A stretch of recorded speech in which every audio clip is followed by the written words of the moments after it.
بسم الله. السلام عليكم ورحمة الله وبركاته. وحن سلامي يا ولا كصوماليين ميلو بدافع عالم كجوجان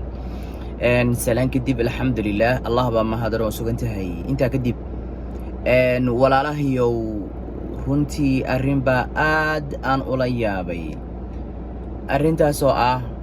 waxaa jira dad walaalaha ka mida oo runtii marka waalidkood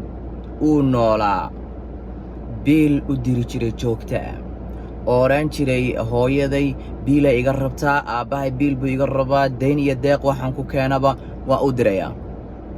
alxamdulilah waa wax wanaagsan waa wax qurux badan laakiin arrinta khaldan baa waxay tahay waalidkii markuu dhinto oo waalidkii ilaahay rab subxaanahu wa tacaala oofsado oo adduunka ka tago dad baa qabriga ku ilaawa hooyadood iyo aabbahood oo laga yaabaa sanadkii inay wax u bixiyaan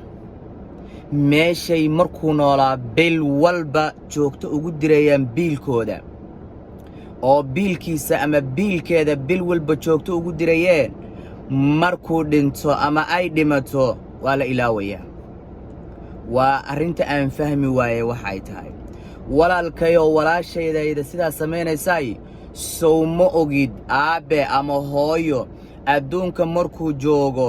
qof walba inuu wacan karo cid walba inuu wax u raadsan karo meelo badan inuu wax ka samaysan karo inuu shaqaysan karo hadduu awooday sow ma ogid laakiin markan qabri buu ku jiraa qabri bay ku jirtaa yay wacdaayuu wacaa xaguu ka wacaa xaggay ka wacdaa isaga laftiisa xaggee laga wacaa ama xaggee hooyo laga wacaa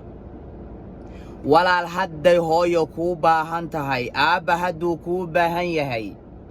sadaqa joogto uga dhig dad masaakiina u dir bil walba lacag joogta ah hooyo iyo aabbe u joogtee ama aabbe ama hooyo qofka markaa dhintay u joogtee oo sida aad uga fekerayso uga walwalayso markuu nool yahay aad taana uga walwasho oo aad dayn iyo deeq waxaad ku keentaba ku bixiso hooyo iyo aabbe hadday dhinteen ama aabbe dhintay ama hooyo dhimatay u soo xaji u soo cimree u ducee mar walba laakiin ha oraanin uun sanadkii baan mar u dirayaa ama labadii sano baan mar muxuu sadaqa u samaynaya ha samaynaysaas walaal sidaa ha samaynin waa caaqinimo tii ugu dambaysay hooyo inaad qabri ku ilowdo aabbe inaad qabri ku ilowdo waxaan ku leeyahay walaal ka kac fadhiga oo hooyo ama aabbe ka dhintay ama labadooda hadday dhinteen